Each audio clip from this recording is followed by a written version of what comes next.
What's happening, Raider Nation? And welcome to a special episode of the Raider Critique. Now, I've already done my pregame video, and I did that on Monday. And I believe that, man, I did that way too early, but I'm still going to stick by that we're going to win that game. But I do believe that I did it too early because we have a lot of issues when it comes to the injury report. There's a lot more people on injury, which is the basic reason on why I wanted to do this video. Because, well, everybody knows that if you come to this station here, we're going to actually dissect what everybody else is talking about. Now, nobody really talks about the injuries. And we're also known over here to talk about other subjects that most people wouldn't even dare think about talking about. Because they're afraid to be persecuted on. So I do want to go over the injury report. So why don't we go ahead and transfer over to that and get that moved on straight over here. Now, from what I can tell just by looking at this is that we have 11 people on the injury report right now. Rodney Hudson, Maurice Hurst, Gabe Jackson, Arden Key, Doug Martin, Jordy Nelson, Kalichi Osmili, Seth Roberts, Frosty Rucker, Kyle Wilbur, Daryl Worley. Okay, there's also quite a few people that have not been mentioned on here. All right. Now, out of these 11 people that I've mentioned, we have 7, I believe. 7 that are questionable. Maurice Hurst, Doug Martin, Jordy Nelson, Kalichi Osmili. Even though he did not participate Friday, I do not foresee him playing in this football game. Seth Roberts is in concussion protocol, but he was in full participation on Friday.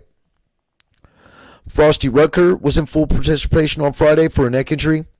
Kyle Wilbur strained his hamstring. He did not participate, and he was in limited participation on Friday. They're not foreseeing him to be seeing the field, I don't think, but don't quote me on that. And then, of course, we have Daryl Worley, who was in limited participation with a shoulder injury. Now, you look at these 11 guys that are on here and the 7 that are questionable.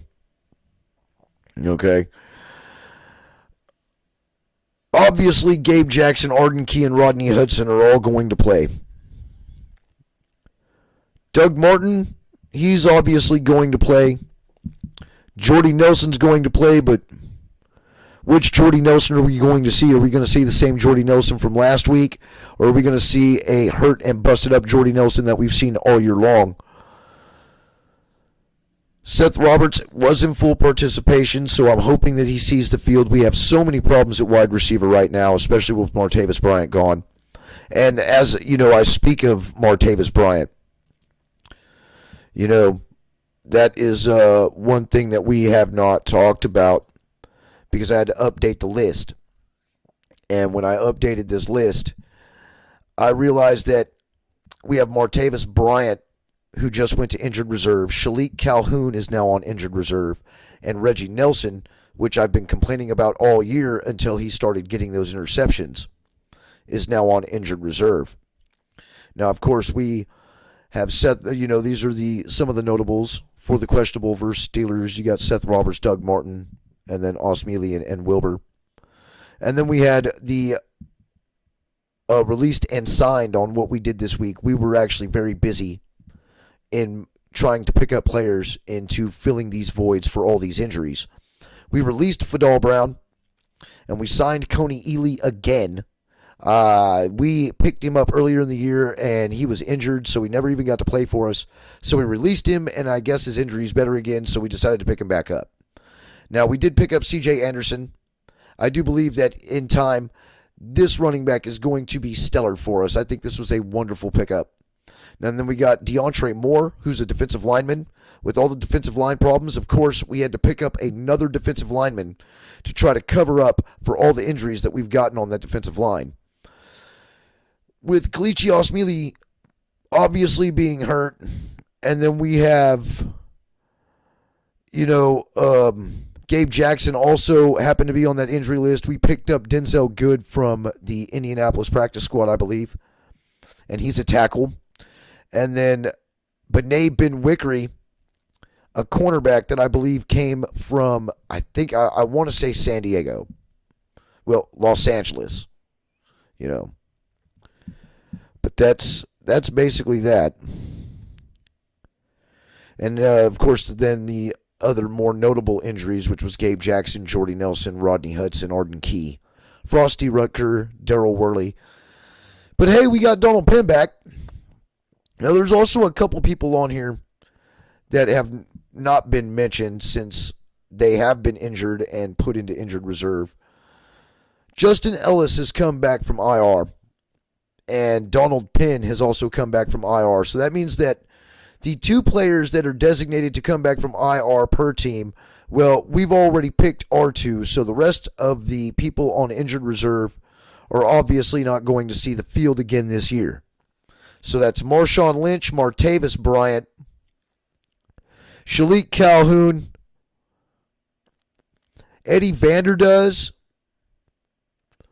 who happened to be injured all year. Of course, you're like, who the hell is Eddie Vanderdoes? Well, if you didn't see him play this year, well, don't worry, nobody did, because he's been hurt all year long. Injuries have been a plague to this team. And here it is, week 14, and I am naming off a bunch of injuries just right off the bat. Key injuries to players that we expected to be playing this time of year, and it goes to make you wonder, because when you sit there and you look at all these players on the injury list, and that's excluding Eddie Vanderdoes, Marshawn Lynch, Martavis Bryant, Reggie Nelson, Shalik Calhoun, you add 5 to the 11 that are already on here. And then, of course, you've got dudes like Colton Miller who have been battling with injury all year with a strained hamstring who have played through it.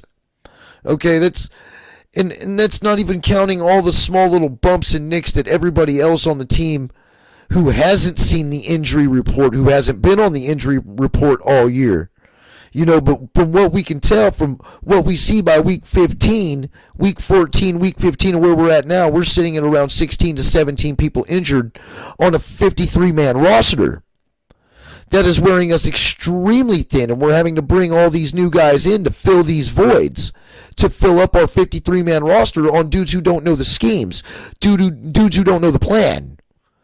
Bringing in guys that we had before that we got rid of, and then bringing them back because we think that they know the system well enough to come in and fill a position from all of these injuries. So, it starts to make you wonder. It starts to make you wonder what you're really actually thinking about here, because it comes to it that half of our damn team, if not, well, it's about a quarter, in between a quarter to about 3/8 of our team is injured. And you got to start wondering about the conditioning staff, because obviously they're not doing what they need to be doing when it comes to the football team's conditioning. We're seeing all these dudes hurt, and they stay hurt. Dudes like Marshawn Lynch, who are on injured reserve, who are probably going to never possibly play it down again for the Oakland Raiders. Our line has been lackluster, and they've been hurt, and they haven't been able to block well, which is giving Derek Carr 0.8 seconds to throw the football, and we're lucky he hasn't been hurt, even though he's been lit up a few times this year and we've had a couple scares. Our wide receivers are dropping like flies.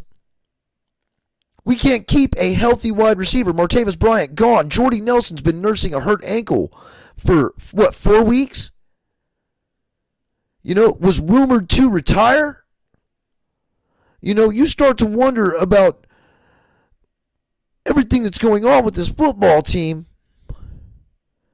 And it takes you to a situation where, if you look even deeper into it past the injuries. Now, this picture here is probably going to surprise a lot of you. Because, like I said, I'm a realist. I love this team to death. I believe in this football team. But I also do believe that if it looks like a duck and it quacks like a duck, it's not a chicken. Okay? I was one of those people that made fun of Philadelphia when they picked up Chip Kelly. And Chip Kelly came in and ripped down their whole team from Jeremy Maclin to Deshaun Jackson to LaShawn McCoy to even Nick Foles off of the football team. And jettisoned all those players throughout the league and tanked that whole football team until he was fired. For what, 2 years? He took every star player they had and traded them off for draft picks. Picked up the people that he thought were going to be designated for his system. He did not believe in the players. He believed in the scheme. And he thought that the scheme, regardless on what players he could possibly get from the draft, that he could fill those star players' positions. That sound familiar, Raider Nation? Because like I said, I'm a realist. I am a fan, but I'm a realist. Hindsight is 2020. And nobody has talked about this. They talk about it, but they don't ever dare bring this man's name into it. Because the last time we saw anybody come into the football league as a football head coach and do what Jon Gruden has done, his name was Chip Kelly. And he did it to the Philadelphia Eagles back in 2015. We traded Khalil Mack for a first-round pick to the Chicago Bears. Now, the Chicago Bears are on fire right now. They look like that they're going to be a playoff team. So with that being said, that means we're probably only going to get a 20th or later pick, if we're lucky, for the top player on defense for the past 5 years. Now, that doesn't mean that Chicago's going to do very well next season, to where when we get their other pick, we might be able to get a little bit higher. But, that's yet to be foretold. And then we got rid of number 84, and everybody knows who number 84 is, the traitor, for a first-round pick to the Dallas Cowboys. And from the way it looks there, that magic bean wound up turning out to be a 20th or later pick in the 2019 draft, if we're lucky, because the Dallas Cowboys are doing exceptionally well and are now leading their division and are probably going to the playoffs. We got rid of Michael Crabtree, our only red zone threat who would score the touchdowns for us, for Jordy Nelson, who has been nearly non-existent for most of the year. Now, this reminds me a lot of getting rid of scheme players who played well with the personnel, with the quarterback, with the team, and basically just did a Madden trade to get somebody who was a very good fit where he was at before, but does not fit in the scheme where he is now present. Then we got Johnny Townsend, rookie punter, and got rid of one of the most flamboyant, heartfelt, outrageous punters in Marquette King, who did his job exceptionally well and actually got into things. He got into it when he did good things. And Raider Nation, everybody remembers this guy doing good things. How many punts would he put inside the 10, inside the 5? How many times would any of us be happy to see him running off the field doing his little buck dance because he knows he did a good job and he was the only one ecstatic on most of those plays when the team was falling apart and Marquette King was still showing up to play? Okay, this was a bonehead move. And then it comes to coaching, Then we start coming up to his coaching. He's trying to coach players that obviously know what he's trying to do, but they're not very familiar with what he's trying to do because for some reason. He came in and he's done flopped everything up. Especially when it comes to the lackluster play calls, especially on offense. And the personnel decisions. Greg Olson being our offensive coordinator, Tom Cable being our offensive line coach, and then the conditioning crew, just to name a few. Okay, this does not fall on Mark Davis's shoulders. This does not fall on Reggie McKenzie. Okay? When it comes to the coaching aspect.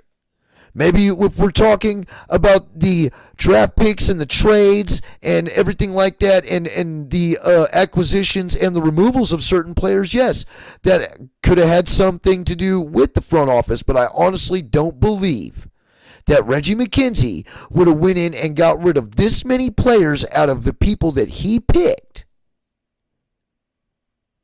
in one season just for a complete teardown and rebuild. I think that also had to do with a lot of the agent moves and a lot of the agent things that were going on in between number 52 and number 84 since they had the same agent. There's definitely something behind that, but, that was a losing battle regardless. So he basically walked into a situation that honestly could not be fixed. And I do believe that if he knew that this team was in this bad of shape, he would have never taken the job, regardless on what amount of money we would have ever given him. But now this is his problem. Because a lot of people like me are wondering, what the hell happened? We were a 12-4 team 2 seasons ago. And now we feel like that we've been Chip Kelly'd. Now, this is my own personal opinion. I don't know if anybody out there feels the same way that I do, but I can tell you right now, I don't like the way I feel. I don't like what I see. We are 2-10, and the only thing that I am seeing is, we're going to be all right. Everything's going to be fine. It's all going to be great next year. Well, it's a possibility everything is going to be great next year, but what about now?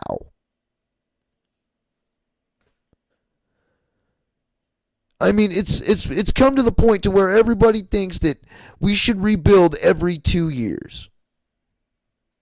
And why should we have to rebuild every 2 years? Doesn't make no sense to rebuild after every 2 years. Every 2 to 3 years, we're having to rebuild.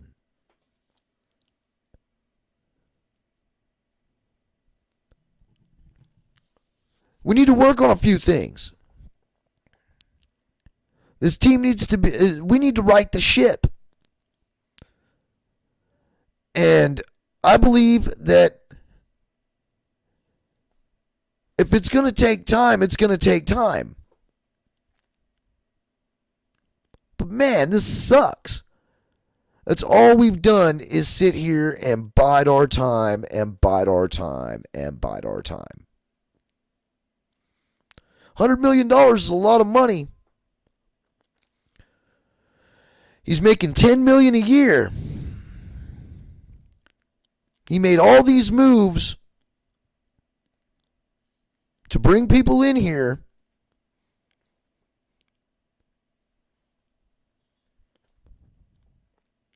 And it tanked the season. It tanked the whole season. We're 2-10. The only thing we have anything to look forward to is the draft. And we even have to worry about that because this guy's not known to draft well.